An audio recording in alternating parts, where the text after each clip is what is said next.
رمضان يجمعنا. رمضان كريم وكل سنة وانتم طيبين. رمضان بدأ والمنافسة على آخرها، مين هيخطف الترند ومين هيكون مفاجأة الموسم. مسلسلات بميزانيات ضخمة ونجوم راجعين بقوة وقصص هتقلب السوشيال ميديا. بس قبل ما نكشف الأسرار صلوا على النبي صلى الله عليه وسلم ويلا نبدأ. تعالوا مع بعض نكتشف سوا أقوى المسلسلات اللي هنشوفها في رمضان 2025، وهنجاوب على السؤال الأهم: مين اللي هيتصدر الترند ويحقق أكبر نجاح؟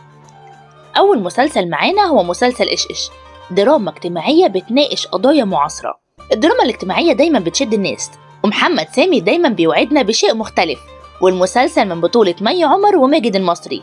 المسلسل هيتناول قضايا إنسانية عميقة وواقعية، بيجمع بين المشاعر والأحداث اليومية، وده هيمس قلوب الناس وهيخليهم يتابعوه من أول لحظة.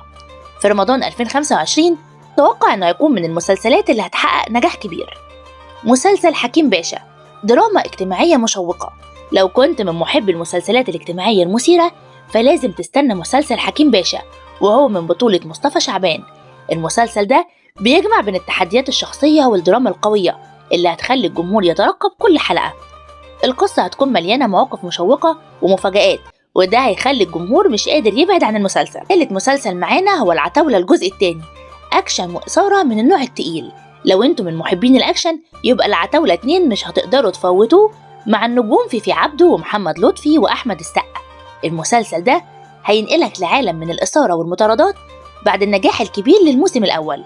العتاولة 2 هيوفر لكل اللي بيحب الأكشن مطاردات ومعارك وتحديات بتخلي كل لحظة مشوقة، هتقدر تتابعه من أول حلقة.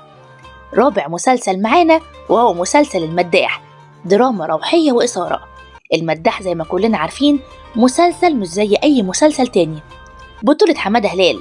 مسلسل السنة دي هيكون مثير أكتر وتحديات غير تقليدية، ومع كل موسم جديد المداح بيقدم مفاجآت قوية، وزي كل سنة متوقع إن الموسم ده هيكون مشوق أكتر من كل السنين اللي فاتت. مسلسل معانا والأخير مسلسل الشرنقة، اجتماعيات تلامس الواقع. يعتبر المسلسل ده من المسلسلات اللي هتكون مترقبة في رمضان 2025 مع الممثل أحمد داوود. المسلسل هيتناول قضايا اجتماعية بطريقة مؤثرة زي التحديات اليومية اللي بيمر بيها المجتمع، وهيخلي الناس تتفاعل معاه بشكل قوي. اشمعنى الكام مسلسل دول هم اللي هيكونوا مختلفين؟